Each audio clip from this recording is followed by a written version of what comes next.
Hi, my name is Teacher Joanna, and I'm talking about laughter in the classroom. I was in a meeting and a parent raised a concern saying that her children write lots of notes in subjects like arts, agriculture, music.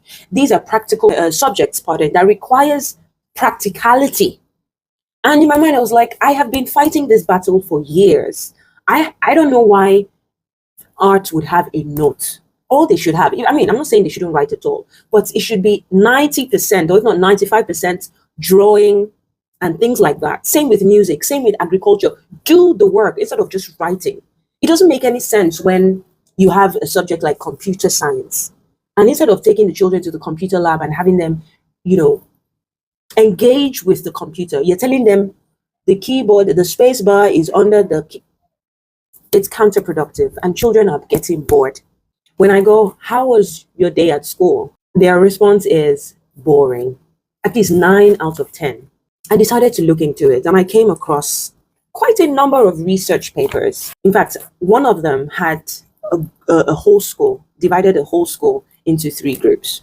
One group was made to watch a funny video, one group was made to watch a math video, and the last group was made to exercise. And after, they were all asked to solve a creative problem that required people thinking out of the box. And guess the group that was able to solve the problem? The group that watched the funny video before solving the problem. I was shocked as well. I honestly thought the group that was made to exercise or the group that watched the math video was going to do better. But that was an illustration of the power of humor, laughter in the classroom. So I started looking at school and what educational psychologists have to say about that. I came across several programs, hands-on programs that incorporate and allows for humor as part of the curriculum. So they're just not leaving the teachers to be humorous. It's part of the program. 2 programs that I'm going to mention in the description of this video. One is Keva Plan. And the second program is the Odyssey of Mind.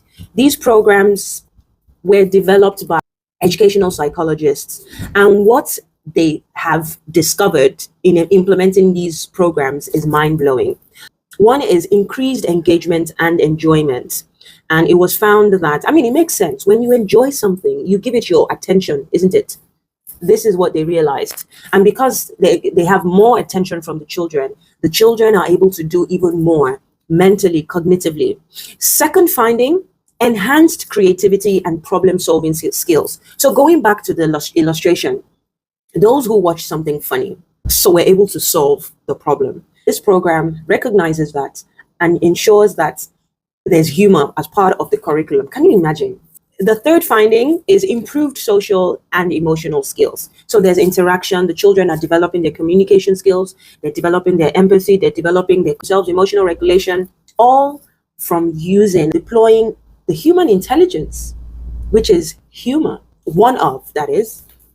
So let me encourage schools today. If you own a school or you're a teacher or you're a parent, you want to look into this. It's important that children enjoy learning.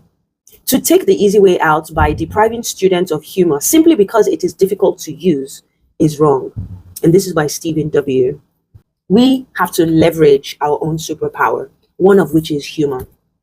I hope that you make changes in your classroom and see a positive result.